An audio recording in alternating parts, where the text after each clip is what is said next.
All right, so I want to introduce you to a fancy way of doing the carnivore diet.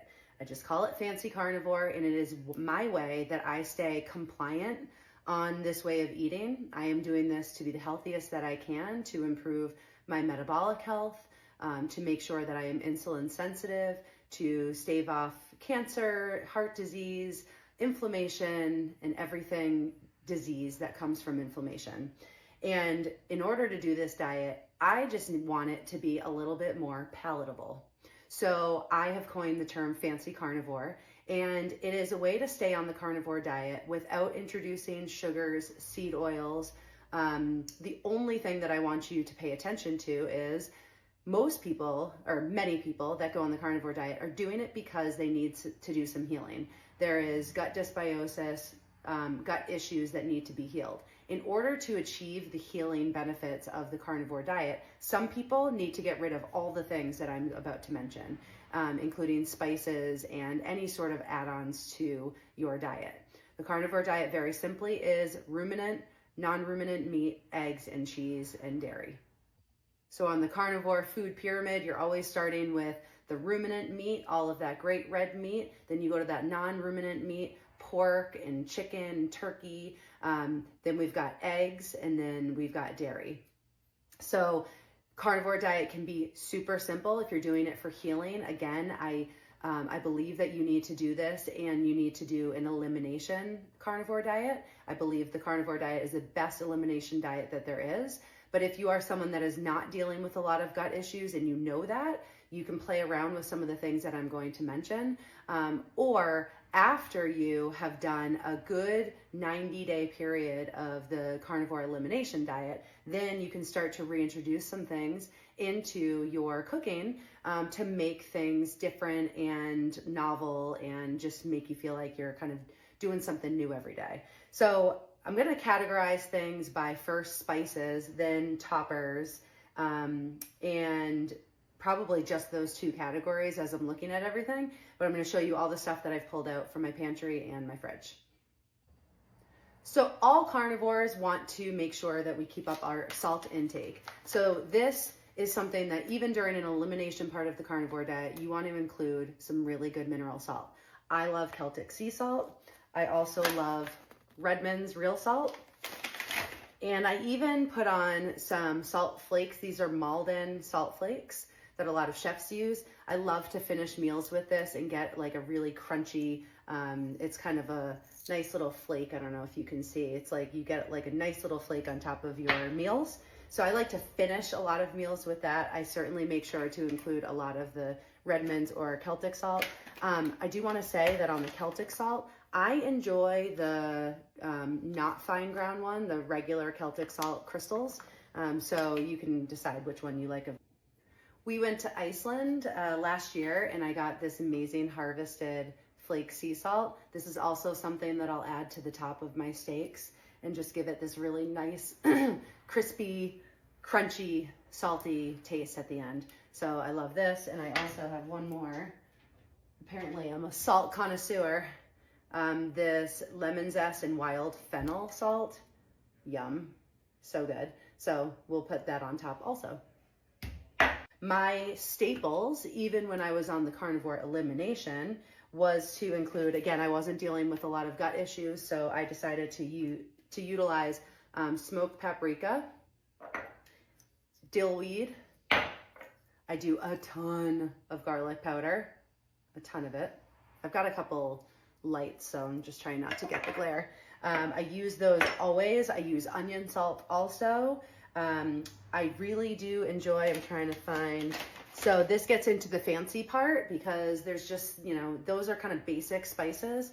I love Flavor God Ranch. So I put this on chicken wings. I put it in my ground beef sometimes.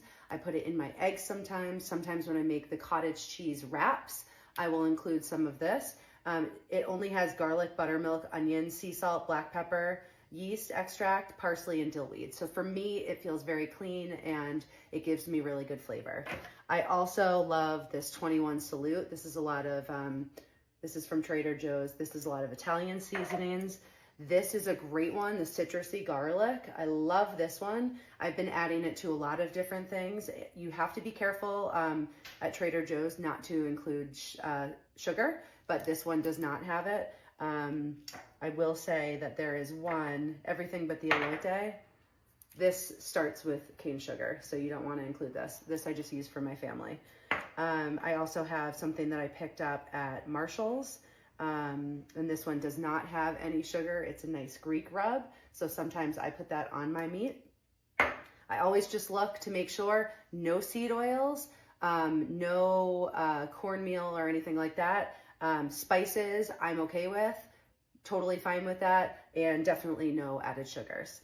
Another thing that I'll add from time to time is everything but the bagel seasoning. So spice-wise, I think that's it.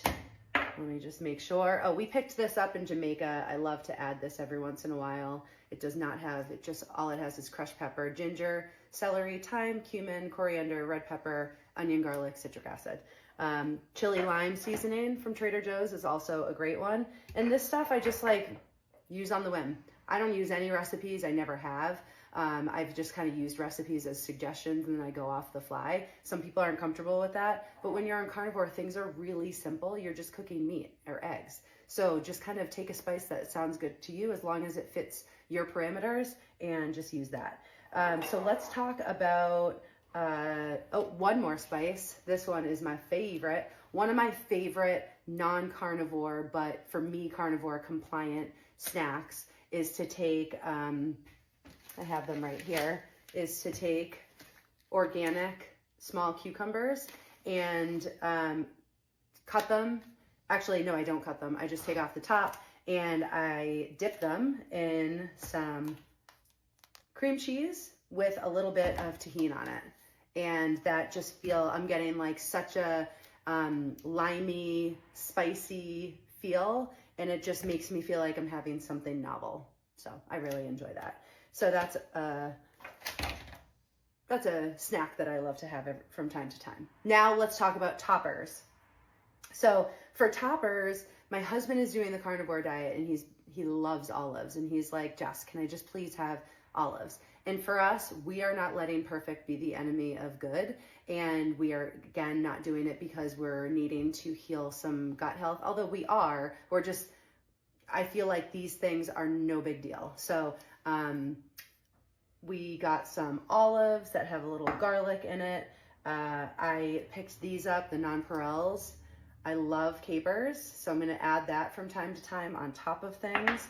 Cornichons, one of my favorites. I always talk about pickles, and we always have these on hand.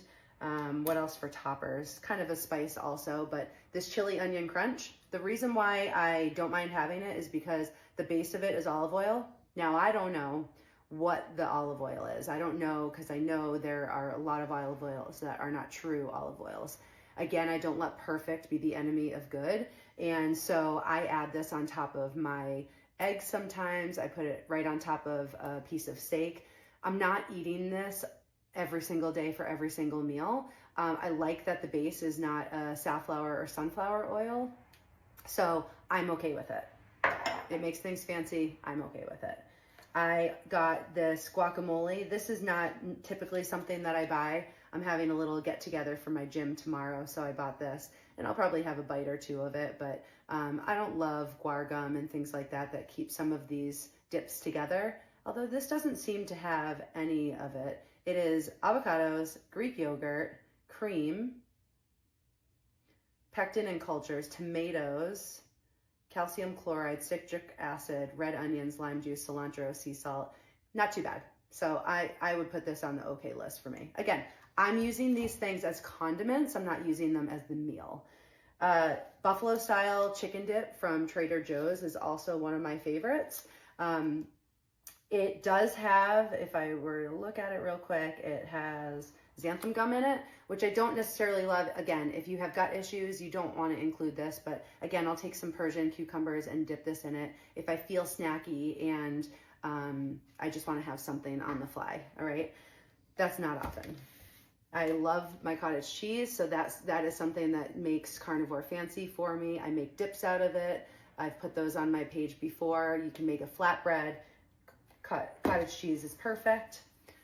Any sort of cheese. I love this Kerrygold Dubliner cheese.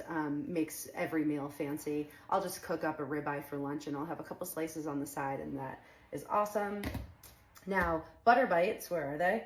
So I make brown butter bites, and I put butter, Kerrygold unsalted butter, in a pan and just let it get nice and browned. Put it in a flat Tupperware, put it in the freezer, and then once it hardens, I put it into these little cubes, and you can see that you get all of that little brown goodness on the bottom. It's like caramelly.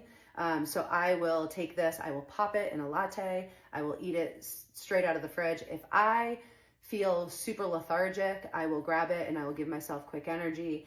So I use these all the time, and to me this makes carnivore compliant, and that is a part of me doing Fancy Carnivore.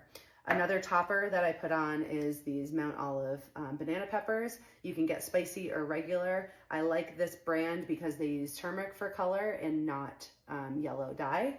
So that is a plus. And that, my friends, is how I make carnivore fancy. I'm sure there are more things that I do. I'm gonna share them as I go, but everyone was really curious about how I did that. Oh, the cream cheese on top is also one more thing.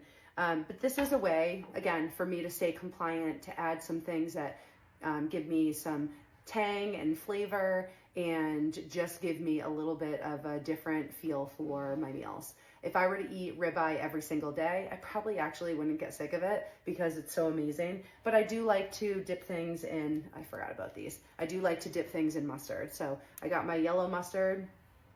I just love a good yellow mustard. I love the tang. And then I just found this today, this dill pickle mustard from Trader Joe's. Vinegar is my thing apparently, but I love that this is like mustard seed vinegar, dill pickle pieces, salt, dried garlic, spices.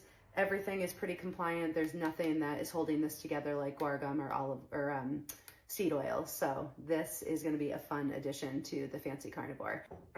Another fancy thing that I use is herbs, fresh herbs. I love to put fresh herbs in like my cottage cheese dip. Usually it's in dips or as a seasoning on like chicken wings, or really it's mostly for dips. Then I also have toppers like artichoke hearts or jalapenos from time to time if we're doing like a taco beef bowl or something.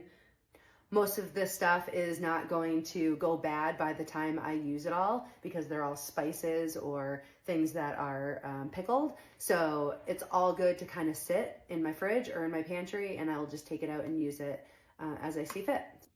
These Bubby's pickles are our favorite. They are fermented, they're spicy, they've got little pieces of peppers down the bottom. I will often eat, like right now, we ate all of the pickles, and I will save this and I will make hard-boiled eggs and I will pop them down into the pickle jar and just let them get nice and fermented, and then we'll eat them. So it's kind of nice to use this brine for something different. I also use things like ginger. These are ginger cubes that you put in the freezer, and I'll take this out and flavor steak or chicken with some of these ginger pieces just for different tastes. So if you're new to carnivore, or if you've been doing carnivore for a while and you are using some things to make carnivore fancy for you, all power to you. Comment below, tell me what you use, because we can all give each other ideas.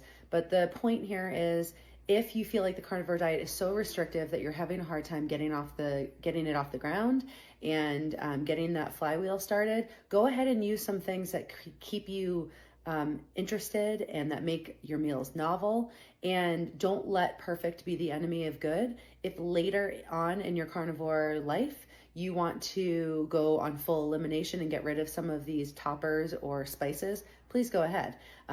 If you feel like you've done a carnivore elimination diet and you want to start adding in some things, do these things one by one and see what feels good and what helps you make things interesting. So good luck.